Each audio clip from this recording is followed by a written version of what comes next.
birds flying high. You know how I feel. Sun in the sky. You know how I feel. Breeze drifting on by.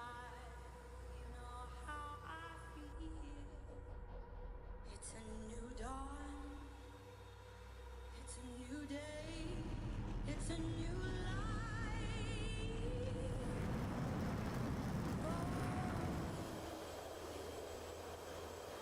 And I'm feeling good.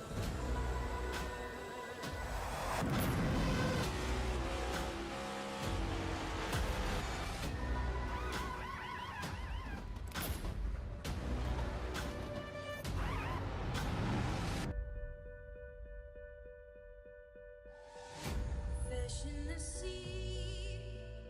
You know how I feel. River running free. You know how I feel. Blossom on the tree. You know how I feel. It's a new dawn. It's a new day. It's a new life.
NASCAR has been road racing since 1954, but one circuit that has become synonymous with the series is Watkins Glen.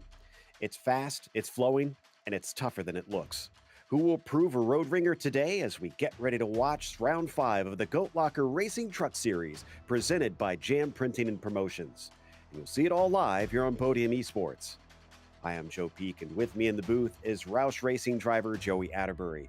Behind the scenes is our director, Eddie Smith, and he's using cameras provided by Dougie Beard. Now, Joey, you and I think are looking forward to this because we both come from more of a road racing background. And honestly, I love seeing NASCAR go to road circuits.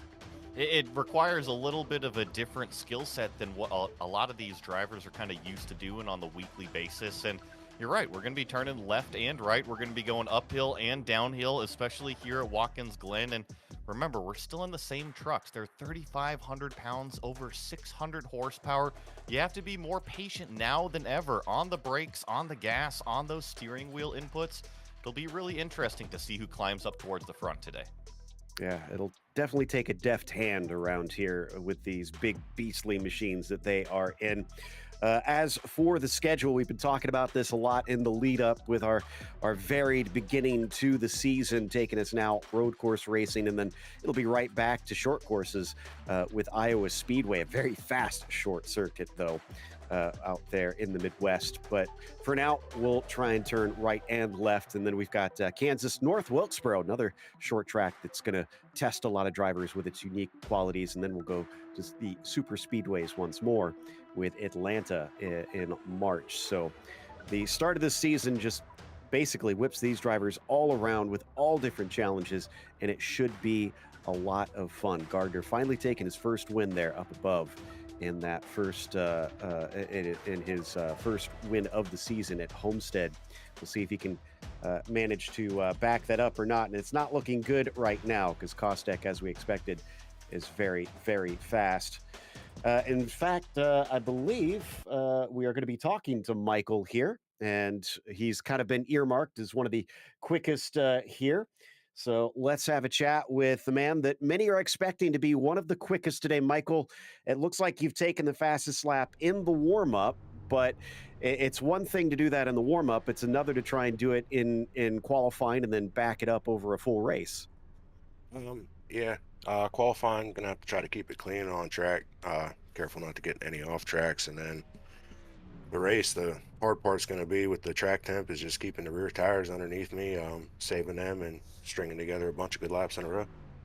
Well, Joey and I were talking a bit about that with the tires before we came live here, and he was mentioning how important it is to try and preserve those. Are you going to have to manage your pace quite a bit?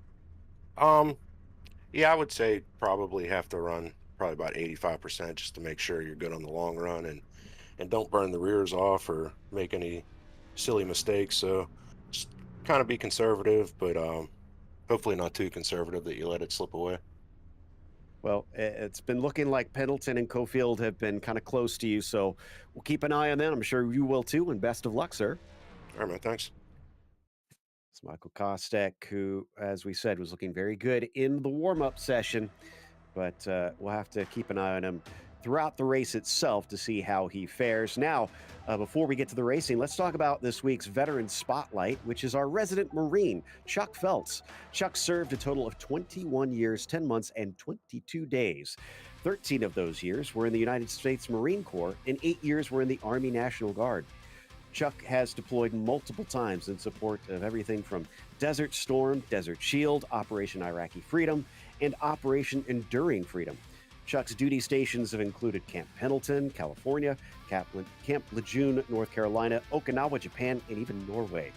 We love having Chuck as a member here at GLR. Semper Fi, Marine. And the championship as well in this series has certainly been a fun one to watch. Cofield definitely needs a good result here tonight because he could get some good points over Jeremy Gardner, who closed into a tie up at the top because of our drop weeks. Daniel Cunningham only a single point back. Now Kostek, obviously a serious threat since he is such a master here on the road courses. So got to be oh so careful that he doesn't pull one over on everybody on this one.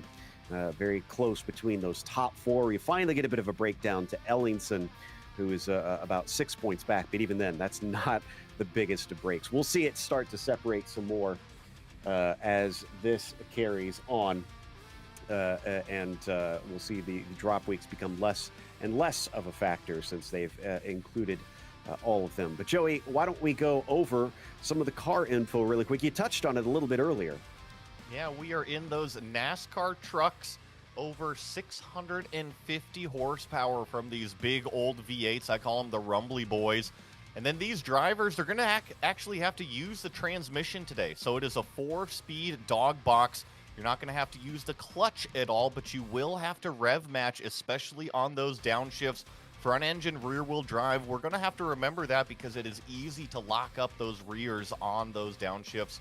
Over 3,400 pounds is what these big old trucks weigh. And if you too want to go out and race them, you can log on to iRacing, go out there in that Class C NASCAR Truck Series and race them for yourself, just like what you're seeing here tonight on the screen. As for the track, though, this is one of the tracks that I can say that I've actually been to, although it's been more than 20 years at this point. Even still, it is a fantastic circuit.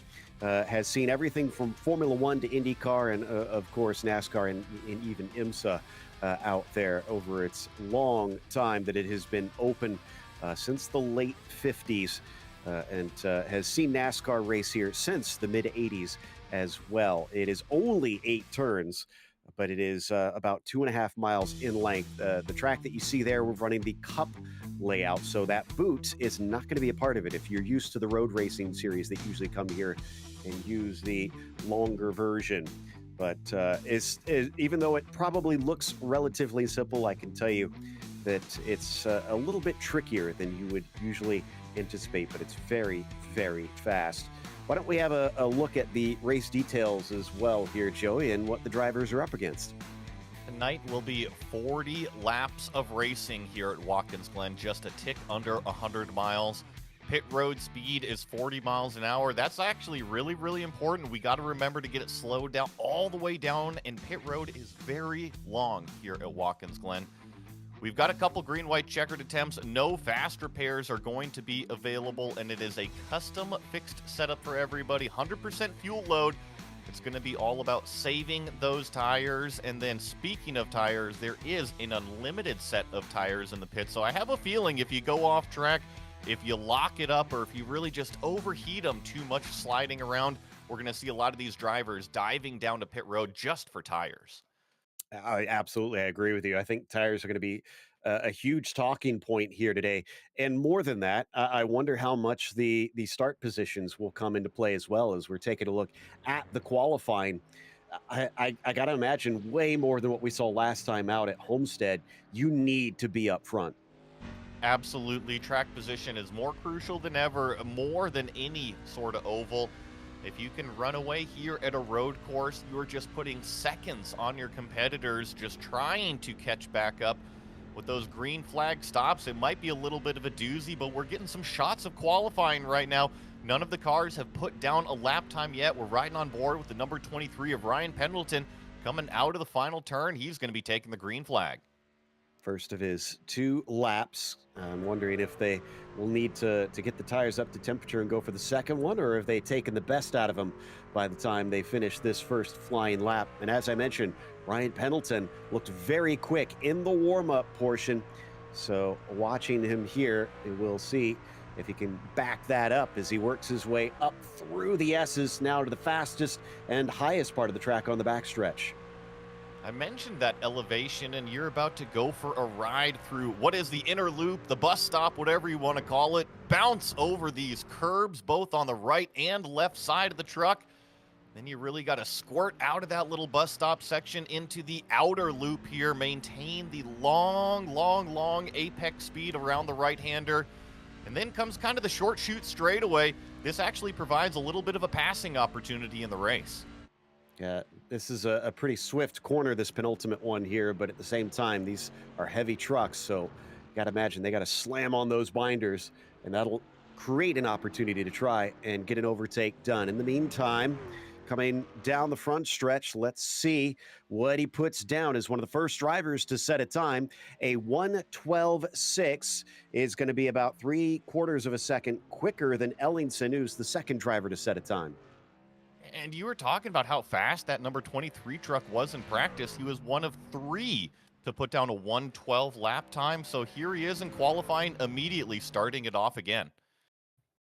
So we check out Patrick Drabick as well. His lap was a 1:13.0, and he's not going to get a second lap as he's lost it up through the S's. He'll get it turned around, but it's kind of pointless at this stage as that lap's going to get deleted regardless.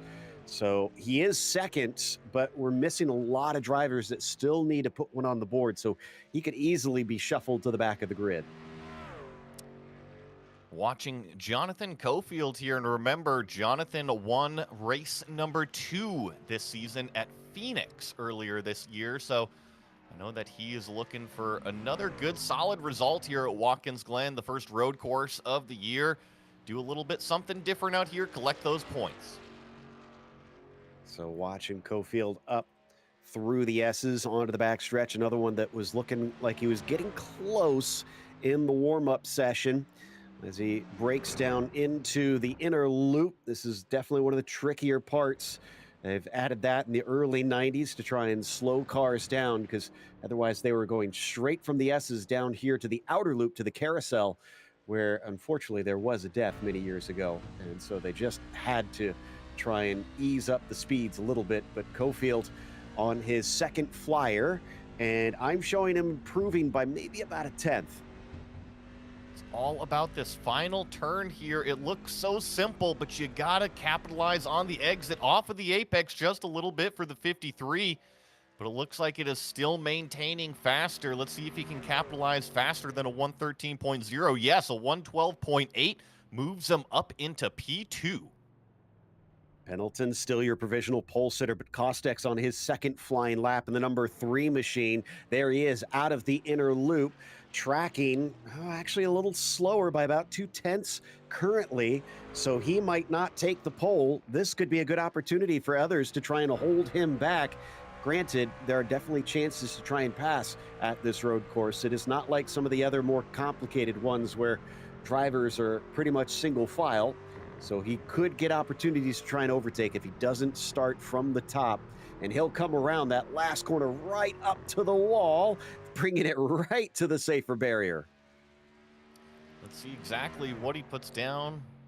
112.965 up into the third place. It actually looked right on top of his previous lap time, so I'm not sure if Michael Kostek actually jumped up at all, but only 3 trucks still in that 1 minute 12 second bracket.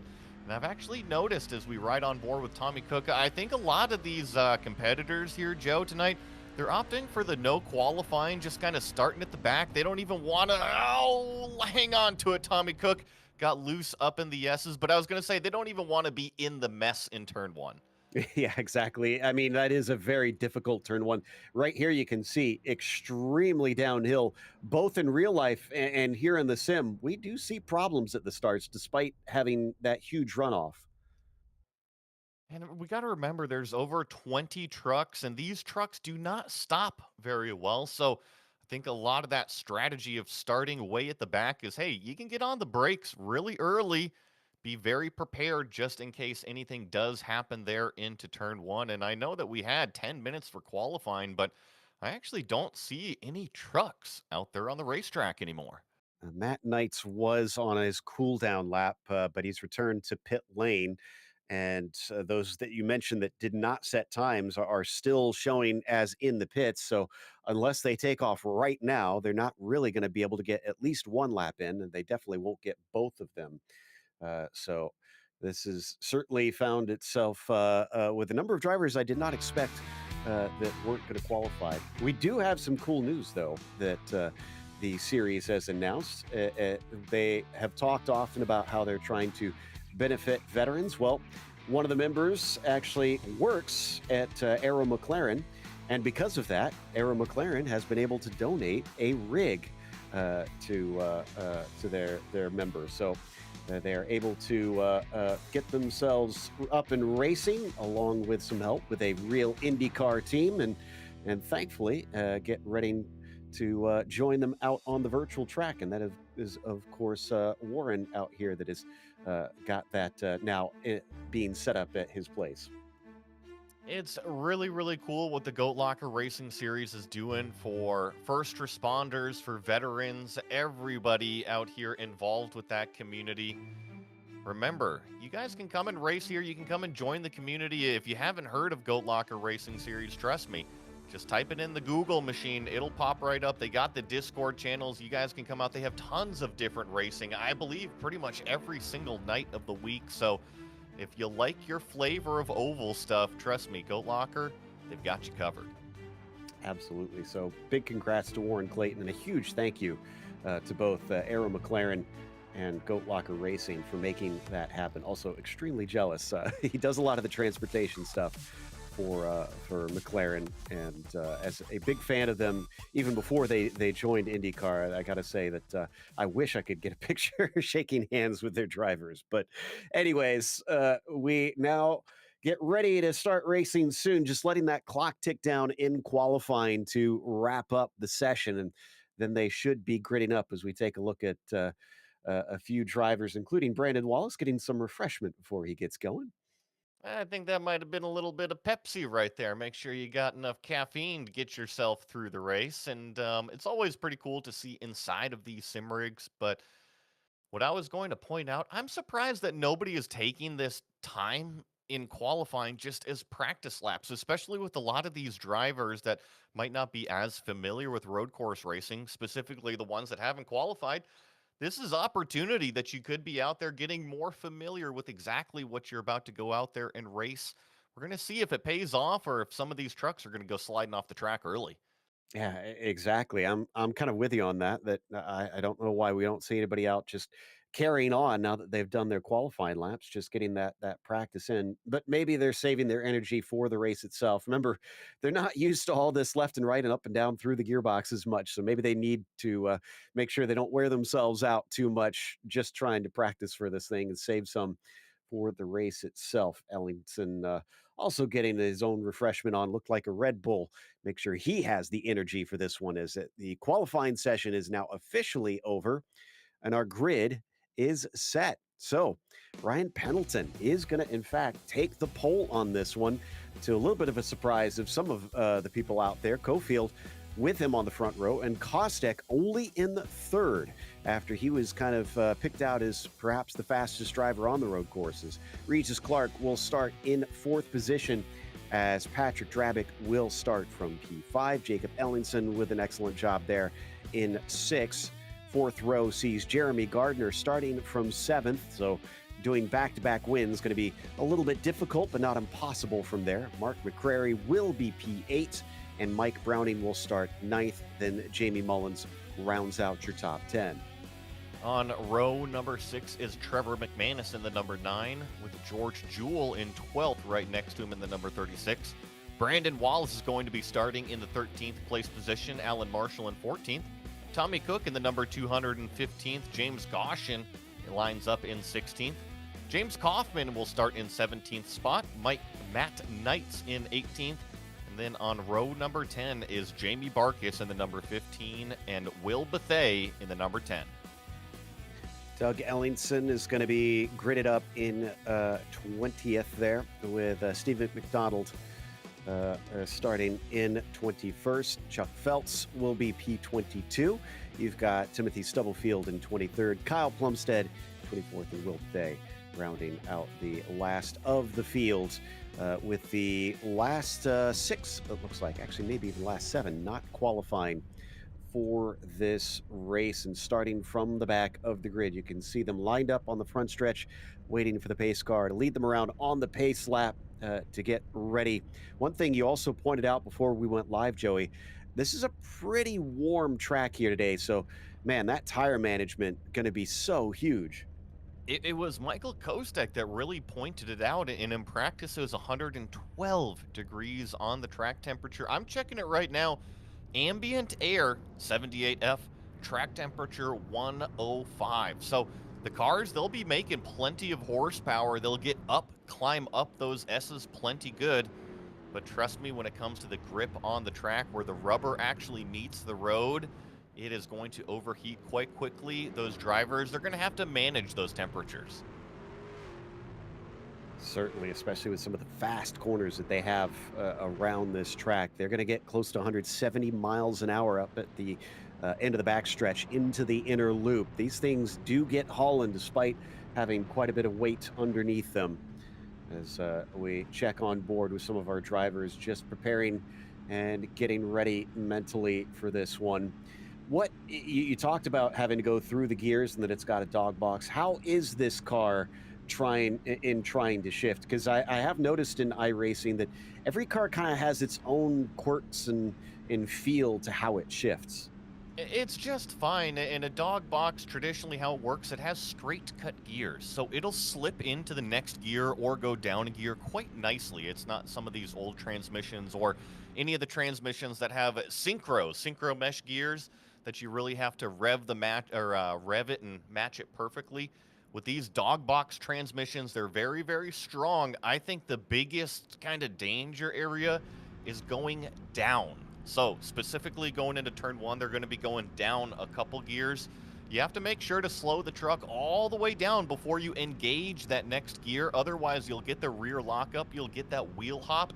And as soon as you get the loss of traction in the back of these trucks, it's pretty much game over.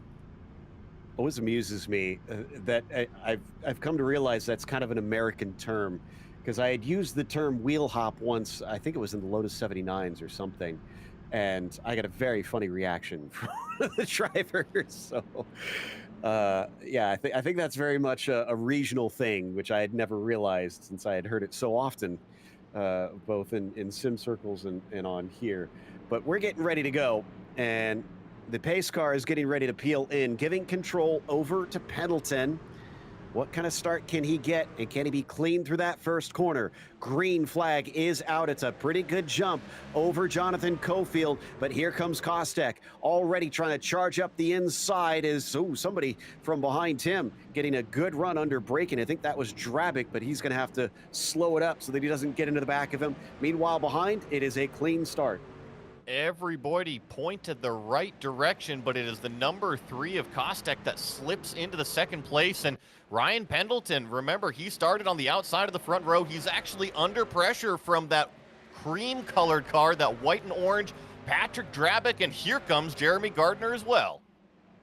Up into the inner loop for the first time. Top 2 pulling a tiny bit of a gap, but the rest of the field is still very nose to tail. You can see them already going single file. You do not want to try and go too wide through that chicane section. And in fact, back of the field looks like they're doing it very carefully, trying to make sure they get to the end of this race. But Pendleton leads Kostek by about 0.7 of a second. He's got the track advantage, but it's only lap 1. Yeah, and I have a feeling if you go out and let this guy run away with things, you're going to be chasing him all night long here. So Ryan Pendleton continues to lead the way. Michael Kostek in that second place. Jonathan Cofield in third. Patrick Drabic, Jeremy Gardner, your top 5 at the end of lap 1. In fact, Gardner looking like he's putting the pressure on Drabic currently. If we'll see in the background, there he is right there and getting very close to that 07. We're going to hop on board with Jeremy up through the S's. Climbing up the hill, up the elevation, the 42 car all over the back of this 07 here. Let's see if he can get a run going into the inner loop. You see him show the nose, but you really have to get that position. The brake zone isn't that big going into this bus stop area. Yeah, you can see he backed out of it, so decided better to try and set it up for later than do something aggressive this early on. Now remember, we are not likely to see a full course caution from this point unless somehow we get a full track blockage out there. With them having settled in here on the lap 2, it looks like it's going to be a green flag race.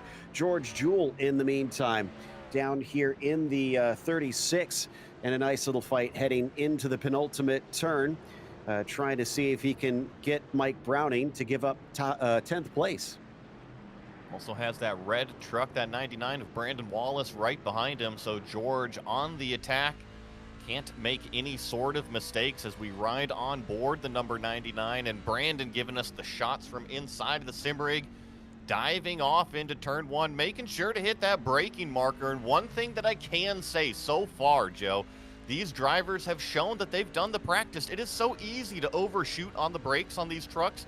All of them keeping it on the concrete so far. Yeah, I'm definitely impressed with what we've been seeing. They've been taking this pretty seriously. And Wallace, unfortunately, looks like he's dropping a bit off of Jewell since we started watching. So he'll have to try and gather that back up, see if he can catch up to the number 36 as they go through the inner loop again. And then we jump a bit forward back to that train we were talking about earlier, currently being led by Drabic up in 4th. This goes all the way back to about 9th place with McManus. Well, really, and as soon as Gardner was applying that pressure to Drabic, it was actually Regis Clark right here, that car, the number 8 truck that went up there and had an excellent run out of the outer loop, closed in that huge gap. And ever since then, it's been Jeremy Gardner kind of fighting off Regis Clark and Jake Ellingson. Remember, Jake was the only truck that pulled off that successful multi-stop strategy at the Homestead race. Here he is inside the top 10. Well, strategy should hopefully be a little bit more straightforward on this one. But we'll see if he can manage the tires on that as we watch Ellingson continue to follow behind Regis Clark up through the S's once again. You can see how the trucks really slide because they're going pretty fast. They're 150 by the time they get up to that last right-hander. I'm looking before we hit the brakes here, going into the inner loop, 170 miles an hour, all the way down to about 95 miles an hour minimum speed, at least here on lap 4 with the old worn out tires. And then this corner right here, the outer loop, probably where the drivers are the most familiar, kind of the long oval-esque right-hander, but it is pointed the wrong way. Yeah, exactly. And that banking, definitely not as common in modern road courses, but certainly suits these trucks pretty well. Very wide coming off the penultimate corner. Jeremy Gardner now under threat as Regis Clark tries to cut back underneath onto the main straight, but he doesn't get the good run that he needs, and Jeremy Gardner starts to get a little bit too far out of reach. He goes a little bit off the racing line just to try and dissuade Regis. Nice and early for both trucks into turn 1, so Jeremy Gardner realized that he was making the mistakes, maybe realized he was overdriving the truck a little bit, needs to back it up, because if he doesn't, Regis Clark is all over the back of him. Just kind of waiting for the right opportunity. All of the drivers being pretty patient. They're not forcing any sort of issues right now. These trucks, they are durable if you make some sort of contact, but definitely not what the drivers are wanting to do.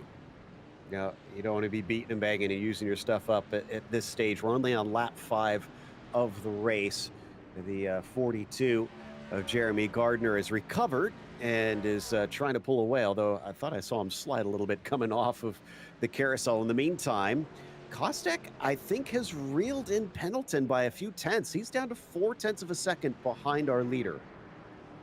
Let's see what the lap times are, because last lap, Kostek was about 0.3 faster than Pendleton out front. This time by a 1:13.3 from our leader. Kostek a 1:13.1, so he continues to close that gap. Dude, what he can.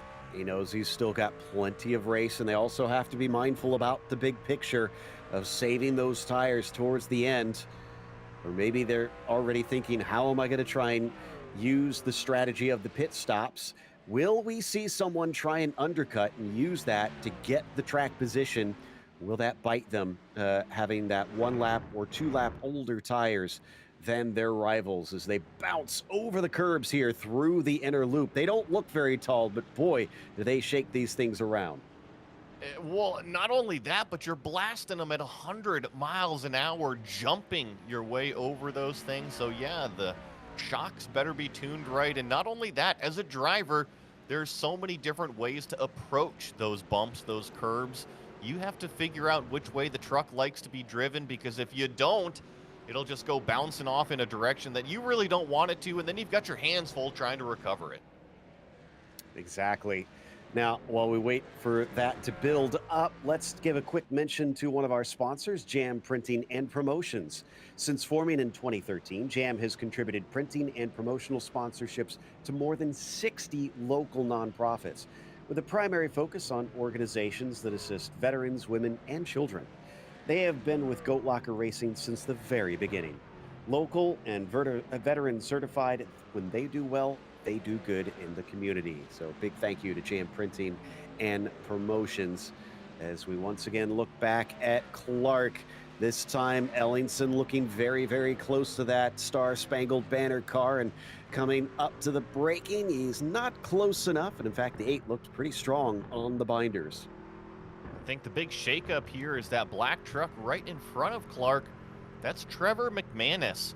That number 9, he has gained 5 positions since we have started tonight's race. So we'll have to keep an eye on Trevor. Maybe didn't get things done in qualifying like he wanted to, but definitely showing some good pace, working his way up throughout the field.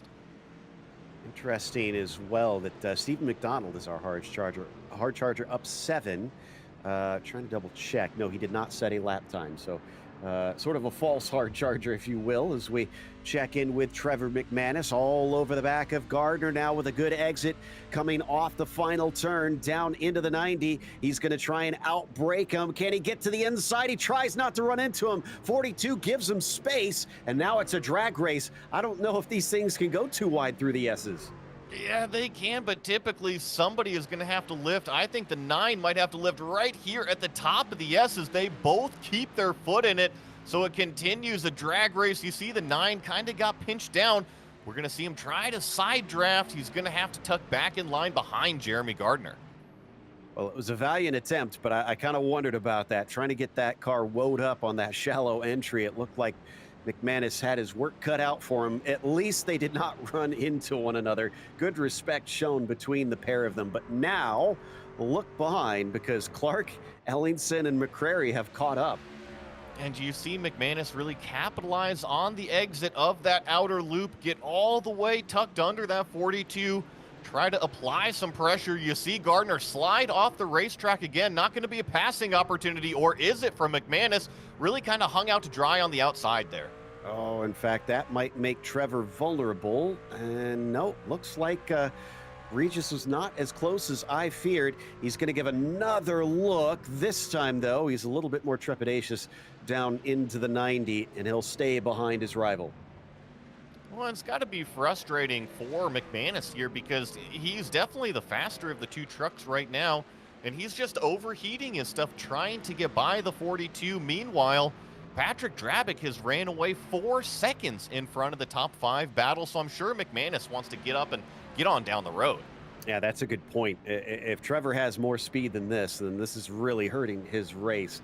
He needs to try and get that overtake done at some point, but we have seen multiple mistakes now from Gardner, who looks a little bit out of his element. And you see McManus really slide wide. He's going to capitalize on the exit, try to over-under, a big wiggle coming out, but he's going to be side by side. He's on the wrong side of the road. Let's see who takes it deeper into this very, very fast turn 6. Gardner on the inside, McManus on the outside, and he still just hung out to dry the long way around. Gardner's got the whitest Silverado you've seen in ages, and he's making use of every inch of the track, both of them getting a little bit squiggly coming out of the final turn, but McManus once again has been stronger coming off the corner exits. This time he's going to try and be stronger down into the corner. He smokes the inside tire a little bit as they again work their way up side by side through the S's. If McManus kind of shoves the 42 out a little bit right there, you can kind of get the track position, but once again, he's going to be choked down to the inside. Oh, and Gardner really comes down. I didn't think he was quite clear of the number 9 yet, but evidently his spotter thought so. And as we're watching this battle up here, Ellingson and Clark, they're fighting for it as well. Absolutely. Oh, and another major error out of Jeremy Gardner. This time it surely hands it over to Trevor McManus, who moves into 5th. But his woes are not over. Clark, Ellingson are right there. In fact, this could be bad news for Jeremy. Regis is all over the rear spoiler. Is he going to try and dare take it up the inside of turn 7? No, he's going to stay put. But that 42 has kind of been slipping. He's been falling back ever so slightly every lap and holding off that number 9 truck. He's definitely overheated the tires. A huge loose moment on the final turn. Hang on to it, Jeremy. It is now compounding. Gardner looks like he is struggling out there. If there is ever someone that was going to try and pit early, I got to imagine Gardner will be a good candidate for it. It looks like the 8 is going to try to get to the inside, and the 42 wanted to cut down to the apex, but had to give way. The truck once again waggles back and forth, this time not in a corner you'd usually expect it, and the 8 has to back off. And it's actually the run coming from Jake Ellingson right now. He got up through the S's very nicely. He's going to go to the inside of Regis Clark, way deep on the brakes. He's going to lock it up, hang on to it. He does. What a save from Ellingson. Incredible save there, and he still was almost losing it coming out of the chicane. I thought he was going to have that one. The 8 held him to it, made him work for it, and Jacob, to his credit, did not run into that number 8 and managed to hold on to it in the end, but had to give up a position. That was Mark McCrary who snuck through. Really saw how narrow that entry into that inner loop gets when you're on the inside of the racetrack. Jake Ellingson was all the way up there, space for 2 wide. It is just such a difficult pass to make, hard on the brakes, jumping over the curbs, having to control the truck, a lot going on. Now, we haven't touched on it, but our eagle-eyed viewers may have noticed that Kostek is now a full second behind Pendleton, so he had some sort of error that we didn't see and has dropped away from Ryan. That wasn't gradual. It was within a single lap. So we'll try and see if we can figure out what exactly caused that in a bit. Even still, he's trying to claw his way back. At the same time, though, Cofield is also about the same distance back behind them. And I can report it was about 2 laps, maybe 3 laps ago. Pendleton and Kostek ran up on a much, much slower car. I think it might have been the number 64 and got majorly checked up. Cofield was able to capitalize on it and actually almost took away second place at the time. Also, we've had Kyle Plumstead in pit lane. I'm not sure what it was for, but he had about 3 minutes of repairs. It looks like he's back out, and he's 4 laps down from the leaders. So we do still have 20 cars on the lead lap out of our 23 starters. And as we watch our top 2 work their way back up onto the back stretch once again, it looks like Kostek now has it down to about 9/10 of a second. He's chipping away. I'll be really curious also what the pit stop strategy is going to be. I'm assuming it's just going to be a one-stop race, and if it is, go to halfway, swap out the tires, and then get back going. I'm actually pretty surprised that none of the drivers a little bit further back have come down pit road and opted for that fresh rubber yet.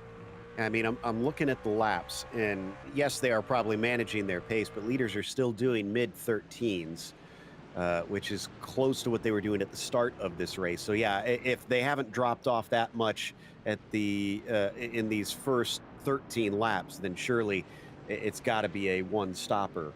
But that is another lapped car that they went by, Doug Ellingson, that they just overtook, was able to stay out of the way down the front stretch. Already, it's not a long lap around here, Joey, so the leaders have been catching a couple of these lap trucks. And the further and further they go up, just those trucks are going to get faster and faster, and they're going to run into a couple groups eventually. So it's all going to be about kind of that traffic management, how well each one of those drivers makes those decisions. But even watching these trucks by themselves coming up through the S's, our leader, I noticed him kind of wiggling, wagging the tail around. So it just shows me that even though these trucks are making good lap times, turning 114 still, the drivers, they've had to heavily adapt their driving style. But they've been doing a great job with it. Meanwhile, we've got a battle farther down, James Goshen, with Jamie Mullins. Jamie's been trying his best to make up for a poor start. Began from 10th. He's down to 16th and has been a little bit stuck behind this 85. Up through the S's here, trying to capitalize on the slipstream. 165, almost 170 miles an hour before he's got to jump in the brakes right in the tire tracks of Goshen. Actually closes it in just a little bit through the apex there. You saw the 85 kind of get out of shape through the middle of the bus stop. Jamie Mullins now trying to capitalize on the corner exit, but just can't quite get the nose tucked in. I mean, we saw obviously earlier from McManus how important it is to get the good runs out of the corners. And you can see how much Mullins paid for it there on the exit from the carousel. Tries to carry his speed well enough coming off of the penultimate turn. Now, they are allowed to use some of that, but they can rack up incident points. We have to remember on this one. And they can get slowdown penalties if they abuse it too far going off those corners. And I think what you're talking about here, Joe, the best example. Oh, the 85 really gets out of shape on corner exit of turn 1.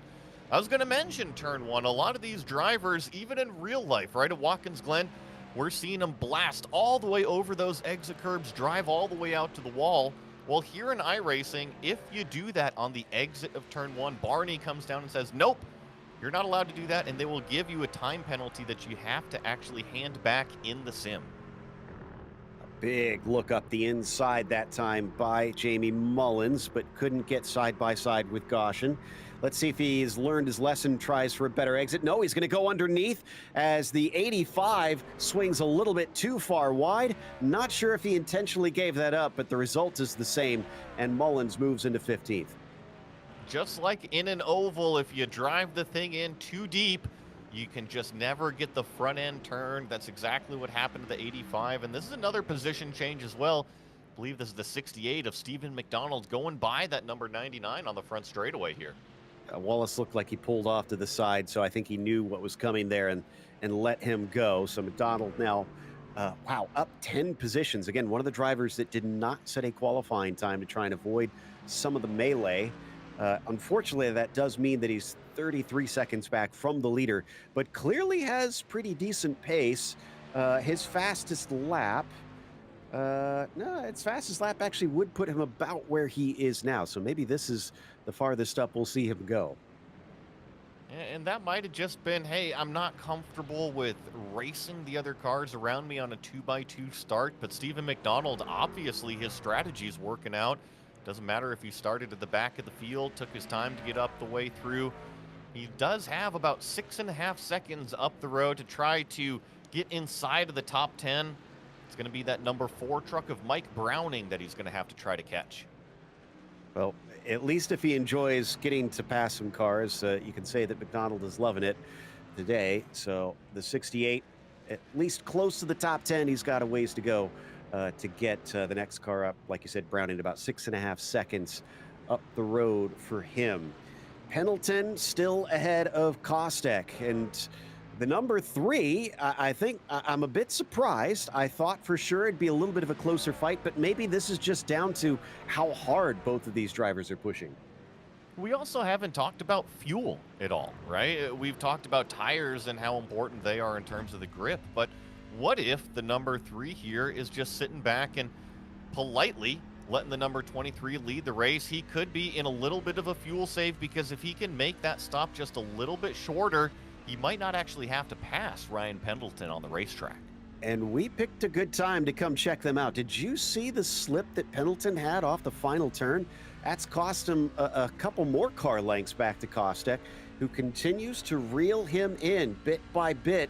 Let's see if he can get another mistake out of the 23, continuing to put this pressure on.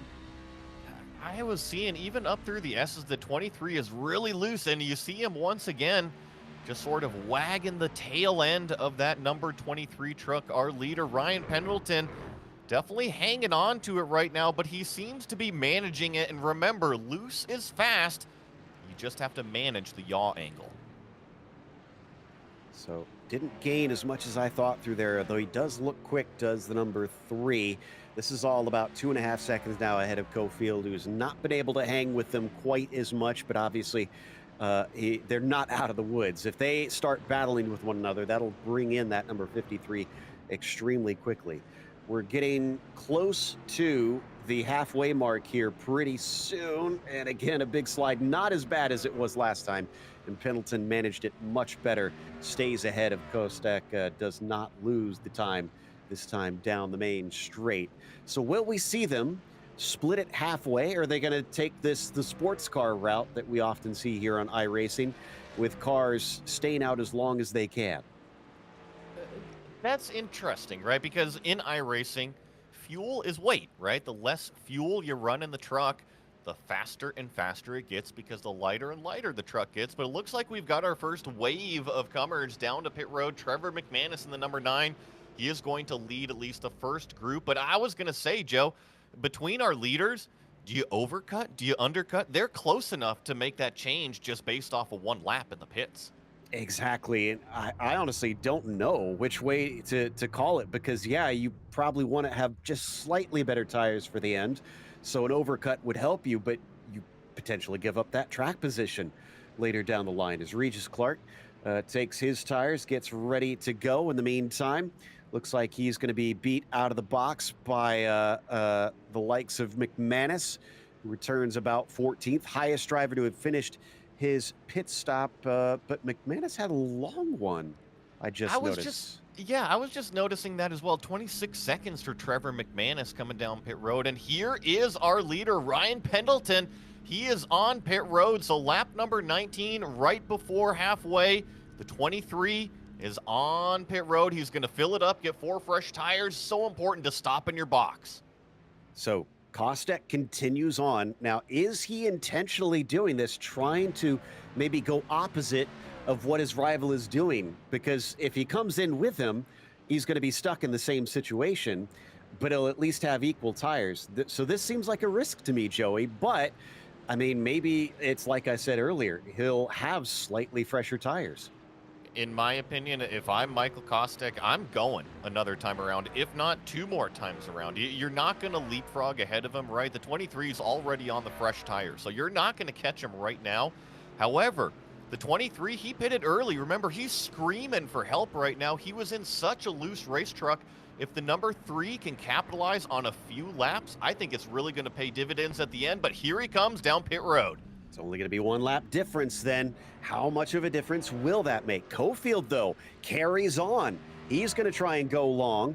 Gardner has not stopped yet. He's going to be the next one approaching pit lane. But I can tell you that Pendleton is back out with a standard stop. This one wasn't long. It was about 14.4 seconds. Kostek still looking for his stall. It takes a long time down this front straightaway. Now he finally hits his box. And he did kind of hesitate going in, which is far better than sliding through it, but that is going to cost you a little bit of time, and time is track position out there. Ryan Pendleton already crossed start-finish line. He's going to be well past, and he is going down into turn 1. Kostek's going to have his work cut out for him.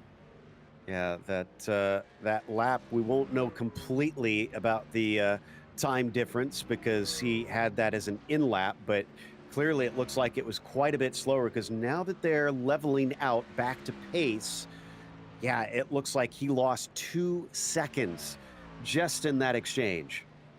Well, in 1 second alone on pit road just from the stop itself. So I know iRacing kind of gives you the random time, and unfortunately the number 3 got the slow pit crew today. He did. He really did. And that's not going to help him out whatsoever. As we now have hit that halfway mark, Cofield is going to be the next one in. And I think, yep, Gardner is going to follow in the number 42 as well. No, I thought he was. He looked like he was going to, but he stays out. McCrary will pit, and Goshen carries on because he's already taken his stop, actually. I think Jeremy and his number 42 truck were in a disagreement in the final turn. I think he wanted to come down to pit road, but his truck didn't quite want to. And it's just an example of how loose these things are getting. Jeremy doing a great job of hanging on to it. And I think what this strategy is going to provide this driver is the best tires possible at the very end of the race. So we'll see if it works out or if it doesn't here for Gardner. Have you ever had a disagreement with your race car that you actually won, Joey?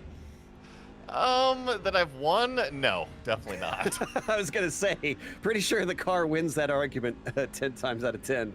But Jeremy Gardner is going to carry on just behind Alan Marshall, who's a lap down, so that's not for position. But he's not the driver that's gone the longest. Well, unless Stubblefield and Ellingson actually go beyond this lap and Jeremy pits, because they're the other 2 drivers that were waiting on taking a stop. They're clearly trying to push this as long as they can go. And this time, Gardner takes it nice and slow through the final turn. Yep, gets it slowed down to pit road speed. So now the white and red 42 will have to trundle down pit road, find his box. Ryan Pendleton already by on the front straightaway. And now we can really see the gap between himself and that number 3 as he gets by a lap truck of the 85 into turn 1. It's grown from what was half a second before the pit stop cycle to now about 3.5 seconds. That is James Goshen out of turn 1, who was facing the wall there. And I think that was on his own. Yeah, he was being lapped by other cars. He was offline, probably just a little bit unsighted and had a little slide half spin into the tire barrier. Ooh, that was almost disaster for Patrick Drabick, who was lapping him. Just got to keep your head on a swivel, especially in some of these road course races with a lot of the oval drivers. A lot of these drivers just trying to make it around the racetrack as best as they can. And right now the 85 is just kind of hanging on to it, running his race. Yeah, Drabick's still in the top 5 right now, running 4th place, up 1 position from where he began this race. Not doing too shabby, but he's 6 seconds off Cofield, so the podium might be a bridge too far, unfortunately for him. Now, I've been watching our leaders to see what the lap times look like. Pendleton, 1:12.6, 1:12.9, last 2 laps. Kostek, 1:12.2, 1:12.8. So it's swapped back and forth a little bit, although still about a tenth faster that last lap for Kostek. as the first full lap after their pit stops. He definitely was quite a bit quicker. And as we ride on board with Drabic up through the S's here, I was noticing Jeremy Gardner is just now exiting pit road. A 1 minute 16-second stop puts him well off of the lead lap, a full lap down. Yeah, unfortunately, I think that that first miss at pit lane hurt his lap time pretty tremendously, and he's now lost the leaders and will not be able to complete the full race most likely in that number 42. But the 53 of Cofield carrying on off of the carousel. These drivers, of course, are racing in fixed setups, and those are provided by Premier Racing Setups. They're the longest running setup shop on iRacing, established in 2016. They offer many different options to help take your sim racing career to the highest levels. With over 50,000 customers worldwide, they've got the tools you need to compete with the best. And a special thank you to them for donating setups to the Truck Series. And I have to imagine this is probably a huge thank you from a bunch of them for setting them up on the road course. It's so nice to be able to hop into a truck, whether that's practice, qualifying the race, and actually be able to drive it, right? And it's really important in iRacing to have a fast truck underneath you. Everybody wants to win a race, and that's exactly what setups provide you. An option, a key to potentially taking home that checkered flag. I was a bit worried for Cofield here that Marshall was going to get in the way, but he pulled off the side just in time, so he won't hold him up. Still at about 5 seconds here between Kostek and Pendleton. And does look like Pendleton was held up a bit. He lost 2/10 compared to a regular lap that last time around, so it allowed Michael to cut down. But it's 16 laps to go. I don't think 2/10 at a time is going to be enough. Well, and I was going back and looking through it. It really looked like the number 3 was held up big time through the inner loop. And that can really hurt your chances of catching the leader. Now, I thought that the number 3 was going to be able to hunt down Ryan Pendleton up here. But that being said, it's not going to happen immediately. Those tires, they have to fall off with the number 23. So if it's going to happen, it's going to be well down the road. Yeah, and that lap traffic that you mentioned actually was very harmful to the number 3. He lost about 3 seconds, 2.5 seconds really, on that last lap around. So Kostek has an even bigger mountain to climb now. So it's not looking likely, but nothing's impossible here. This is on board with Pendleton. He could also hit some of this traffic at a bad time, such as into this corner right here, and in fact has to go way offline to go by Knights. And that was the number 64 there of Matt Knights sneaking up the inside. And then this is the 25 of James Kaufman right here in front of him. The orange and teal colored truck. Going to try to sneak down to the inside of turn 1 here on James. See if he's going to leave the door nice and wide open for our leader, the number 23. It's got the orange and teal on there, but Army on the hood. I feel like he needs to have like camo colors on there, honestly. Well, you know, it just depends on which colors he can see, Joe. I know that my dog can only see one color of his. True, very true. So maybe he's camouflaged to dogs, but coming up the backstretch, Pendleton that last lap, 13.5. So yeah, slightly slower. In fact, consistently in the 13s here now after the first couple laps in the 112s. So that may be the tires just slowing down slightly. It may be some of the traffic that they're encountering. They've now lapped up to 12th place. Brandon Wallace in the 99 is the next one up the road for Pendleton that he has to overtake. And there you can see him there in front of him now. And Kostek has used this to his advantage. He's got it back down to about 4.7 seconds. So it is ebbing and flowing some with the traffic. So that might still play a part, but it has to consistently go in favor of the 3. And I think that as long as we're talking about this lead gap and the ebb and flow, if you are Ryan Pendleton right now, you have to manage this race. We've had the Super Bowl and a lot of this football on recently, and everybody talks about game managers, right? The quarterback has to be a game manager. Well, Ryan Pendleton right now has to manage his race. Remember how loose he got at the end of the run? Well, he's got 5 seconds of buffer now. He has to manage that. Let off a little bit. Don't drive the tires as hard. Adjust. Manage your race so you can collect the checkered flag at the end. And speaking of collecting the checkered flag, Stephen McDonald's is now up 12 spots. That said, George Jewell is very close behind him. Wondering if this is going to be a bit of a fight for ninth, and Stephen will have to switch gears from attack mode to defense mode. Steven's doing a tremendous job, right? Yeah, like you were saying, he was charging his way up through, but it's George Jewell now chasing him. But I was making the comment earlier that Steven was outside of the top 10, had a huge amount of time to gain to really break inside of it, but obviously the number 68's pulled off a great pit stop strategy and now has a fight on his hands.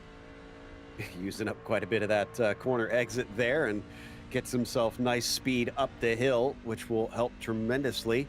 But Jewell will stick with it as we ride looking over the cab of the car, of the truck, through up to the chicane. They've got, is that lap traffic in front of them? That's Doug Ellingson. Yeah, so that's going to be a lapped number 58. Will he pull off to the side? Yes, he's going to let them both through.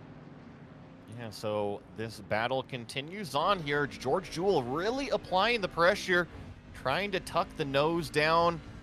Shortest distance around, but struggling coming off of the curbs on the corner exit there. You see Stephen McDonald kind of drive away a little bit as we hit the brakes.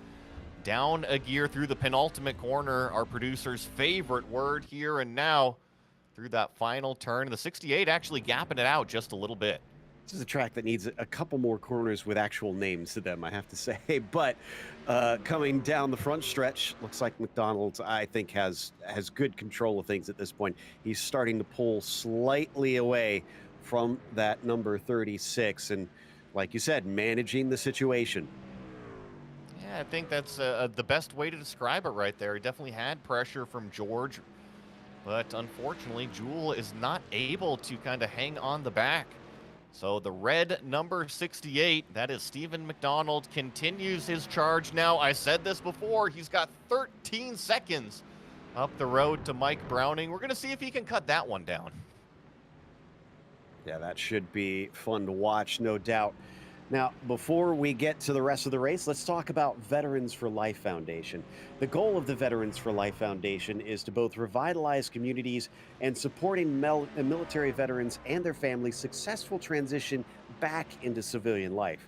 Through support services, counseling, and education, they provide permanent, affordable housing to veterans and their families. So a huge, huge thank you to them for helping sponsor this series and all the hard work that they do to help veterans after their career in the military. But a lot of these drivers obviously could use some work with them, I'm sure, and helping with that transition. And that's exactly what this league is about right now. McDonald's transition from attack to defense didn't last very long. George Jewell is now about 6/10 behind. Speaking of that Veterans for Life Foundation, Joe, I know that they were a big part of that Simrig giveaway with that Aero McLaren team. So it's really cool to see a lot of these partners in Goat Locker Racing Series, not just being a part of it on the virtual side, but very much in the real world, giving back to this community. Absolutely. It's just wonderful to see what real world race teams and what all these charities what they see in sim racing, because there's definitely a lot of them involved that I've watched over the years that understand this is a great way to help both raise awareness and help bring in people to their causes. And that's definitely one that I can fully support. I had lots of family members in the armed forces myself. But we now watch McDonald back onto the main straight. We got problems with Michael Kostek. He is off in the gravel trap, and I think he's got heavy damage. All of a sudden, yeah, did you see the front end on that truck? That is going to be retirement for the number 3. Now, this is very straight. Oh, it started all the way back at the carousel. I was going to say the front, when I looked at the replay, looked like it was already coming off. So he must have damaged the suspension. Car probably didn't want to turn. Yeah, look at it, just straight line off. A very common mistake, and just getting anxious on that throttle pedal led to a loose situation on corner exit. Some areas of Watkins Glen have runoff. Unfortunately, this corner exit on the inside, the guardrail right next to the track. I mean, this place has retained a lot of the old school feel that it has, despite them modernizing with a lot of these paved runoffs. Yeah, you can absolutely hit the wall pretty easily. And to be fair to him, I actually did a race today in the Lotus 49 at a close similar layout. It was in the Classic, which doesn't have the chicane. And I did that plenty of times coming off of the carousel, just trying to goose the gas a little too much. Joe, it doesn't matter what car I'm in iRacing. I seem to do it every lap. Probably, it's just really easy to do. You just don't have that sense of kind of awareness of what the car is doing, and it is so easy to overdrive it. But back to things on the racetrack here. Ryan Pendleton now has 9 seconds, or I should say 8.5 seconds over Jonathan Cofield, who finds himself in the second place position now. So it really is up to Ryan to just kind of manage this race from here on out. Don't make any mistakes that put your car in jeopardy. So if Pendleton manages to win, that'll be the 5th different winner in 5 races. We haven't had a repeat yet. Cofield could be a repeat, but like you said, 9-second difference, and we're down to 8 to go. So the chances are looking slim, but then I wouldn't have predicted that Kostek would lose that one. I think that's the biggest thing right here is you've got 9 seconds. Just don't put yourself or your truck in any sort of danger. So when you're approaching these lapped cars, make sure you clearly present your intentions, not just your truck, but your intentions to pass, where you're going to pass, when you're going to pass. Don't put any sort of risk into your race. Ryan is cruising, and one other place that you can cruise is at Cruisin' Classics. Located in Columbus, Ohio, Cruisin' Classics has a beautiful 56,000 square foot showroom filled with hundreds of unique automobiles. There is something for everybody out of their hand-picked selection of muscle cars and hot rods. Come on down to visit the facility today, or check out their website at cruisinclassicsinc.com. Big thanks for sponsoring this series. Watching the number 23 here, still click-off laps through the inner loop. A lot of traffic right around him, but we were mentioning just a huge gap to second place. He is just out there doing practice laps, essentially. We're down to only 7 cars on the lead lap. Mike Browning's the last one right now. So when you have a race without cautions, full course cautions here, even with it being over a minute to circulate, you still wind up with quite a few drivers unable to keep pace, especially with Ryan Pendleton. Checking back in on Jewell and Mullins now. George Jewell was trying to threaten McDonald's. Now he's going to get overtaken as there goes Jamie Mullins just sliding up the inside. Yeah, there's a little bit of camber right there on that final turn, and Jamie Mullins was able to keep the nose tucked down to the apex, and now it is going to be Jewell chasing Mullins, and really Stephen McDonald is just up the road. There is one lap truck in between themselves and Stephen McDonald, but you could consider this a 3-truck fight, especially with the speed the number 66 has been carrying. He's been doing 115s. Compare that to the 2 trucks around him doing 117. So I have a feeling things are going to get spicy. Ooh, they are going to get spicy. Look at this. Jewell catching back up to Mullins pretty quickly with some of that lap traffic, but he runs out of straightaway, so he'll have to sit behind. If he can stay close to him, then if Jamie Mullins starts fighting with McDonald, he may be able to snatch one, maybe both of those spots. And so far into this race, remember, we are 6 laps to go, coming to 5 laps to go. So the tires, they've done a lot of laps so far. You just have to be so patient on all of these controls, your brake, your throttle inputs, even your steering wheel, right? If you yank on that wheel too hard, you have unnecessary scrub on the front end of these tires. And right now, Jamie Mullins is using his fresher tires, 2-lap fresher tires, to hunt down that 68 pretty quickly. It's looking pretty strong right now. He's finally starting to gap Jewell and is focused forward instead. So can he manage to get by McDonald with only 5 laps to go? He's caught him. It's always one thing to catch. It's a whole nother to pass.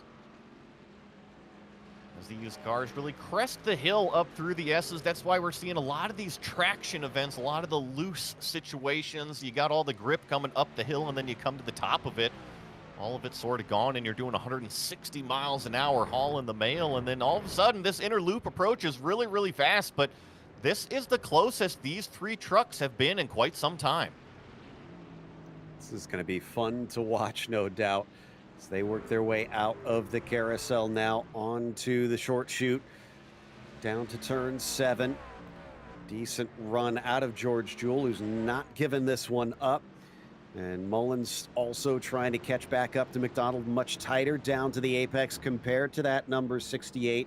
Coming down to 4 laps to go now as they work their way around the final turn. A little bit wide there off the corner by Mullins.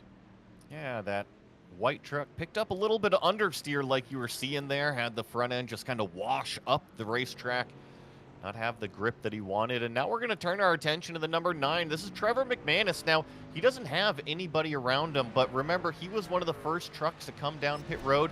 He also took damage repair, about 10 seconds extra. And this is why we're getting him on our screen. Looks like a little bit of an incident with a lapped vehicle.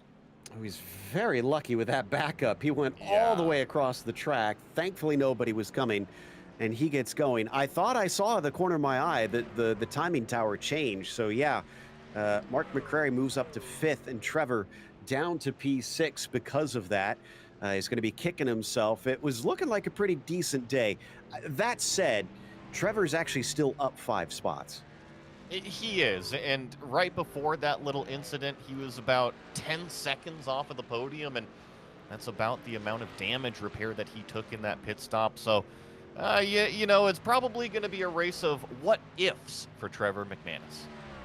Well, there's so many what-ifs in racing, unfortunately, but the only thing that can be known is how it did finish in the end, as the 68 continues to lead the 66, but not by a lot.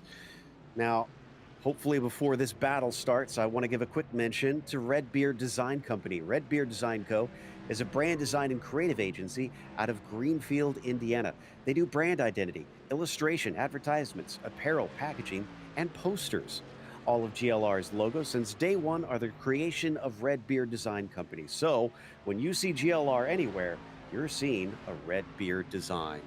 Another of our wonderful sponsors of the Goat Locker Racing Truck Series. And Jamie Mullins continues to try and fill the mirrors of Steve McDonald as they actually get lapped by Cofield. So this will give a bit of a buffer actually to Steven, because Jamie was very polite there and kind of let him by. Now, let's get a little nerdy with the racecraft if you're Jamie Mullins, right? You just had a very, very fast truck go by you. You've been hunting down that red 68. Can you have the door open and you also get through it? He's going to have an opportunity probably at the exit of turn 1. All right, here we go. McDonald is going to have to try and let him through. He stays on the racing line, allows Cofield to pass. Here comes Jamie Mullins. He sees exactly what you were thinking, and he's going to almost get up beside him, but he isn't quite close enough. No, but he's close enough now to be in the slipstream, so McDonald really has to stay tidy on these apexes. He does a nice job, accelerates up through the S's. It's Jamie Mullins now right in the slipstream, not close enough unless he really wants to send it into the inner loop. Nope, he doesn't quite this time. It's 2 to go, though. And leader's going to be coming around to the white flag here this time by. So opportunities are running out. There is your leader, Ryan Pendleton, who does look like he's backed off slightly. Cofield's cut it down to about 8.2 seconds from 9 before. But again, this is probably him just trying to make sure that he gets this car to the checkered flag. He's done an excellent job. I thought that he was going to be hung out to dry as he takes the white flag. So last lap for Ryan Pendleton. With that earlier pit stop, I really thought the tires were going to fall off, but just through the race, everything's kind of fallen the way of the number 23. He's done a great job managing out front, staying out of trouble, and now he's got about half a lap remaining. Pendleton taking a win should shoot him up the order. He's currently 7th right now in the points, but it is Cofield despite being second, is going to reap big benefits today because Gardner is all the way down in 12th. So this is going to be a huge swing. Yeah, this is going to be the kind of the first maybe oopsie race for Jeremy Gardner. That white and red 42 has been so consistent all season long, but it is all about Ryan Pendleton now. Just a couple corners, and he'll be the 5th winner in as many races. Well, we've been going on quite a bit about how varied the tracks are that they've been racing at this season in the Goat Locker Racing Truck Series. And I got to say, it is bearing out in our winners because, like you said, 5 races, 5 winners. Ryan Pendleton is our latest here at Watkins Glen. Great management from that entire 23 team. Ryan Pendleton getting it done out there on the racetrack. And since a lot of these trucks are actually down one lap, we're getting quite a few of these battles ending already. It will be Jonathan Cofield collecting that second place, and Patrick Drabick finishes on the podium. That was a very collected drive from the 07 out there. Didn't see him a whole lot, didn't need to go to him, and he's happy about it. Pumps his fists in the air, knowing he's collected some champagne today. It looks like only 7 cars will wind up on the lead lap. Browning did manage to finish all of them and will be the last among them. But is actually, he was way far behind Trevor McManus, though, who was the next one up. In fact, it was almost 30 seconds from 6th to 7th. Some of the gaps can grow out pretty big on these road courses, especially, with no yellow flags out there. Just the raw pace is what it is. Combine that with the one stop that we had in terms of the strategy, and things definitely spread out. But I was pretty impressed to see that battle for the top 10 between McDonald, Mullins, and Jewell kind of all culminate in the last few laps. Well, there is always that war going on between road racers and oval racers about which is harder and who can do which one better and whatnot, trying to switch between the disciplines. I'd say Ryan Pendleton has proved he's quite good, and the whole field has frankly shown how skilled this field is, as we saw a very clean race, and Ryan's going to burn it down and use up that rubber that he doesn't need anymore here as he celebrates his victory. I think that is everybody across the line. So that should take us to our results for this one. And looks like Pendleton celebrating that win there up at the top, was ahead of Cofield by about 8 seconds in the end. Drabick, who is hyped on finishing in the top 3, gained 2 from the start, as Jacob Ellenson just outside the podium finished 4th, and Mark McCrary was P5. A gain of 5 positions for Trevor McManus was pretty good today, as Mike Browning finished 7th, last one on the lead lap. Stephen McDonald, if he had qualified, I'm willing to bet he would have stayed on the lead lap, but he still finished 8th after starting 21st. Jamie Mullins 9th, and then George Jewell 10th. Brandon Wallace in the 11th place position. Jeremy Gardner finishing in 12th. Alan Marshall 13th. James Goshen 14th. And then the first car 2 laps down, Timothy Stubblefield in his number 92.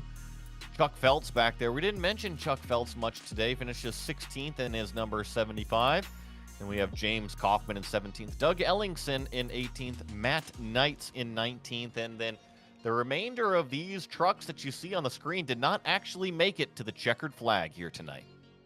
Yeah, definitely some DNFs that we didn't cover out there. Not sure if they were major wrecks or if they just figured they couldn't hang on at the end. However, Ryan Pendleton definitely hung on despite having quite a bit of pressure early on from Kostek. And Ryan, we could tell that you were having to stay cool out there. Did it feel cool and collected inside the cockpit in the first half of the race? Oh, wow, that was wild. Yeah. No, definitely not. Cossack's so quick, and I try on road courses to focus and run my race, but with a guy with that speed behind you, you're naturally looking in your mirror, looking at your relatives. So I hope it looked cool on the track, but I was sweating a bit in the truck. Yeah, it looked pretty controlled. Now, you decided to pit just a bit early and not go at the exact halfway mark, it looks like. So do you feel like that worked out well in the end? Because we noticed that you and Kostek pitted about a lap apart? I do think it worked out for me because when I came out after his pit, we were about a 4 second gap, I think. So I'm not sure how his in and out lap went, but I wanted to kind of be the first between the two of us. I got some help from my teammates on some strategy, and I wanted to be the first one in there and kind of, play my cards and then see what he did. So it ended up working out. It worked out pretty well, I'd say. We have now had 5 different winners in 5 races. We're coming back with Iowa. Obviously, road courses are a bit of a unique thing, but what do you think the chances are of you being the first back-to-back winner? Oh wow, I'm just happy that we got a Goat Locker racing truck up here in Victory Lane. It was a great night for us. I think Pat's up here. He's going to talk to him in a little bit, and then Jake ended up fourth. So we're just super happy to be up here for this one. I'd love to go. I like Iowa a lot. Um, kind of back to the equalizer in the oval. So this series has a ton of talent. I'm going to give it a shot for sure. Well, don't downplay your talent that you showed today. Who helped put you in victory lane? Oh, I mean, everyone at Goat Locker Racing, all my teammates, even the guys that aren't out here, we're constantly talking to each other throughout the week. And then I just want to thank everyone that supports this league. You guys for putting on this awesome broadcast. It's fantastic. Jam Printing and Promotions, Amber over there, who's the lead sponsor of the series, awesome, does so much for us. Premier Racing Setups gives us these trucks, and it was loose at first, but I tell you what, once you got in your rhythm, that truck was fantastic to drive. Veterans for Life has been doing huge things with Goat Locker Racing, more to come.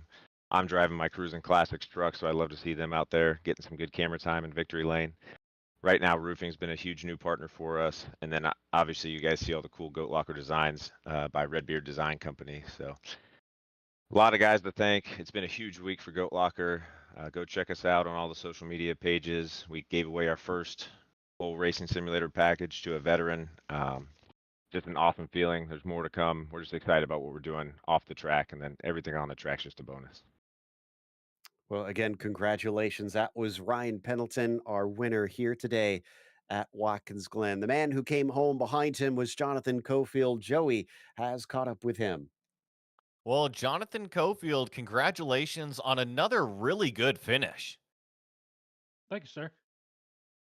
So you were able to sneak up the inside there, or I should say, qualified well in P2 and then kind of lost out a little bit. How were you able to manage that? Did you feel like you had pace to go up there and catch those front two, or were you just kind of happy with third at the time? Well, I was kind of happy with third, seeing that we were pulling the rest of the field so much.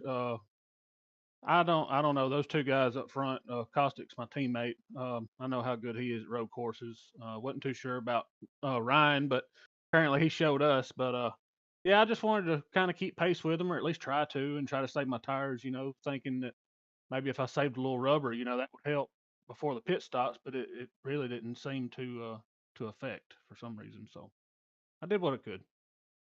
Now, we just talked with Ryan, and he really enjoyed the setup, but every driver drives a little bit differently. What did you feel about the truck underneath you? Did it kind of come to you throughout the run? Was it loose for you? How did you feel about it? Now, of course, you'd ask me something like that with Premier Racing setups on my truck, but man, I thought it handled great. These guys put together some awesome setups. It was a little loose in the beginning, but after a few laps, if you kind of saved the tires a little bit, kept the truck up under you, it really handled well. Now, I wasn't trying to pick on you at all because I know that loose is fast. It's just that every driver drives just a little bit differently, and that can definitely kind of show at the end of these long runs and the road racing stuff. But looking Oh yeah. forward, Iowa Speedway is up next. Kansas, North Wilkesboro, Atlanta rounds out the schedule. Which one of those are you circling to claim that next checkered flag, get back into victory lane? Iowa. I love Iowa. The next few tracks kind of getting into my realm. Iowa, Milwaukee, little short tracks with flat corners. I really like being able to kind of drag around and let the truck roll. Save the tires. I just enjoy the crap out of them. I'm really good at Iowa and some other vehicles. Haven't run there in the trucks in a while. So hoping for a good finish next week. Well, Jonathan, before I let you go, anybody you want to give a shout out to? Yeah, I want to give a shout out to you guys, Podium Esports. Awesome broadcast, man. Printing Promotions for sponsoring the Truck Series, Premier Racing Setups, of course, uh, for what they've done and giving us setups for the league. Veterans for Life Foundation, Cruising Classics, right now roofing, Red Beard Design Company.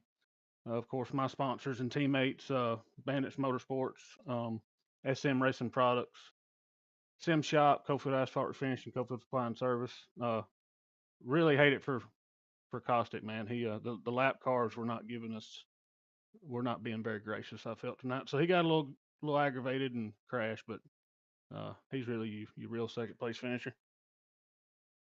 Well, that was Jonathan Cofield coming in as your points leader today with a strong second place finish, continues that championship charge. And we've also got our third place finisher, Patrick Drabick, ready to tell us about how his race went because, well, we were pretty focused on those top three for much of the time. Didn't really get to show you, but sometimes in these races, isn't that a bit of a good thing that if you're not getting the TV time, just out there cruising? Yeah, and really, that's kind of where my race settled into place. I mean, I kind of settled in there to fourth place. For quite some time, there was 5 seconds in front of me and 5 seconds behind me. So yeah, it was kind of a little bit of cruise control there for a little while. But really glad to bring this Champ Printing and Promotions '07 home in third place here tonight for sure. Let's talk about the start of it though, because we did take notice of you showing your nose down to the inside into turn one. You looked pretty strong under the brakes. Was there the temptation to try and do something risky? No, I think everybody takes it a little bit easy getting into turn number one here at Watkins Glen, and I just kind of almost a little bit misjudged that, and I'm glad nothing happened. Glad I didn't get back in, into the back of anybody. Really just wanted things to kind of sort out, get through there cleanly, settle into place, and just start turning laps. And luckily enough, that's the way it went. I always find when I have those races where there isn't a lot going on, I'm really start to focus on my pace. Did you find yourself doing the sort of Max Verstappen thing of what's the fastest lap? Can I maybe see if I can touch that and all this? Really, when I get into road racing, I just focus on each corner and really the braking zones. I definitely watching my lap times just to make sure I'm staying consistent. But really, I try to stay focused on exactly where my braking points are, exactly where my turn in points are, and just try not to make too many mistakes. I mean, this truck tonight was a little bit of a handful. I mean, the track temperature was pretty high to start the race. It came down, so the truck definitely gained grip throughout the race. But you really had to pay attention to when you were getting back to the throttle. And if you lost focus, I think we probably saw it a couple here times tonight. It was easy for this truck to step out. Well, since you had some time to think during the race, I assume you've had some time to practice your thank yous. Who helped put you in victory lane, or well, Yeah, well, not victory lane, on the podium? Sorry. Yeah, I'm kind of yeah, I can do this. I can do this for sure. But no, I just want to give a huge shout out to quite a few different people that make this whole thing go. I know you guys at the beginning of the broadcast highlighted what we were able to do as a veteran nonprofit. We were actually able to give away a sim rig to a Marine Corps veteran that is a works at Arrow McLaren. So we were at Arrow McLaren this week, which was absolutely phenomenal. But we couldn't do that without our great sponsors that we have, and of course, Jam Printing and Promotions. They've been with us for years and do such awesome work for us. If you've got anything with Goat Locker on it, a hat, a t-shirt, a sticker, a decal, a set of dog tags, Jam Printing and Promotions did that for us. And they're actually tuned in tonight. So, hey, Amber, we brought it home in third place here tonight. But right now, roofing, Veterans for Life Foundation, Cruising Classics, who does a lot of great stuff for us, Redbeard Designs, that has designed all of our logos and all the stuff that everybody sees. And then, just a huge shout out to you guys and just the outstanding work you do to put this on and highlight what we're doing. I mean, that's the biggest part about having Goat Locker Racing and what we're doing with Goat Locker Racing. We need more people to know about it, so we can get out there and get in front of more veterans and give away more sim racing equipment. So thank you guys so much. What an awesome race. And we're off next week, but I can't wait to get back to racing. Well, thanks for talking to us. I hope the printing shop has a bit of a celebration tonight, and we'll talk to you later. That was Patrick Drabick, who finished third here today at the Watkins Glen Road Course. And Joey, I like like I keep saying, the difference in tracks each and every week, the fact that we got to come to a road course was a completely new flavor for us, and I enjoyed it. Well, and it also provided our fifth different winner in 5 races. So, I mean, talk about the best way possible to start off the season. Yeah, we've got a points championship. Not only do we have a points championship, but we've had incredibly close racing throughout super speedways, mile and a halfs, now road courses, and we're about to see the first short track of the season. That's a good point. So this is going to be fun with that being the smallest they'll have raced on yet this season. As there you can see, we're at Iowa on Friday, March 1st at 8:15 p.m. Eastern, 8:20 p.m. Eastern here on Podium Esports. So make sure and tune in when we return with Goat Locker Racing in a couple weeks. That should be a blast as that track puts on a very good show. Also, want to give a huge thanks to those behind the scenes at Podium Esports, Ryan and Rachel Bauer, as well as thanks to the team today, Eddie, Joey, and Dougie. However, until next time, race clean, race hard, and we'll see you on the track.